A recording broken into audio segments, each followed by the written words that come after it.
Hey friends, it's Pastor Mike from Fellowship Church again with another midweek message for you. First of all, I just want to say how great it was to see so many of you on Sunday. It felt so good to reopen the church. We were getting pretty lonely around here and I was getting tired of singing to myself, but it sure was good to see so many of you. Hope to see the rest of you again soon. And it just feels different to be worshiping together in person. Videos are great, but it felt so good to be together with the body of Christ again. So thanks again for being there. Look forward to seeing you soon.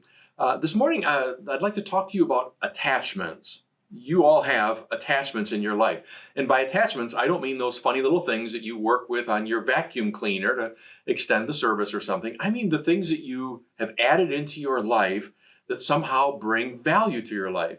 A possible attachment might be your job. It's something that you've attached yourself to. Another attachment might be some relationships, home, possessions, hobbies. You have all kinds of attachments in your life. And here's why that's important. Because people tend to define themselves according to their attachments. They not only define themselves, but they determine their level of peace and happiness and joy in this life as well, according to their attachments. Now, when everything is going well in life, you probably wouldn't think much of your attachments. You just live with all of them and they bring some kind of value into your life. But when your relationship with those attachments is strained, or when the attachments are removed completely, you can know a lot about a person by how they function in that period of time. And of course, friends, with the coronavirus and all that so many of us have lost in this virus, even if we haven't lost anything physical, we've certainly lost maybe a sense of peace, a sense of confidence, whatever it might be. You've all lost something during this coronavirus pandemic, and you're still feeling those losses. I think you can tell a lot about people by how they respond when they lose connection with their attachments.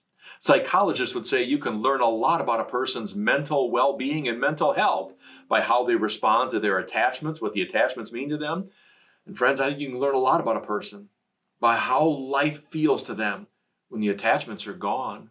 So maybe in these days when we're still living with the coronavirus pandemic, and yes, I know things are getting better and there are still some spikes in the diagnoses out there. I get all of that. But maybe in these days, it's a good time to ask ourselves about those attachments and exactly what they do mean to us and what life looks like when we're losing some of those things. And maybe, just maybe, some of those attachments have gone beyond things that you're connected to. And maybe they've literally become things that define you too much. And maybe it's time to reassess your connection with those things. Remember, Jesus in all three, Matthew, Mark, and Luke's Gospels, said if anyone would follow him, they must deny themselves, take up their cross, and follow him. I wonder what it would look like in your life for you to deny yourself from one of those attachments in the future. Maybe those attachments are owning you instead of the other way around. Just something to keep in mind, friends, and may God bless you. Again, great to see you this past Sunday. Looking forward to seeing all of you soon. Praying for you daily. Take care. God bless.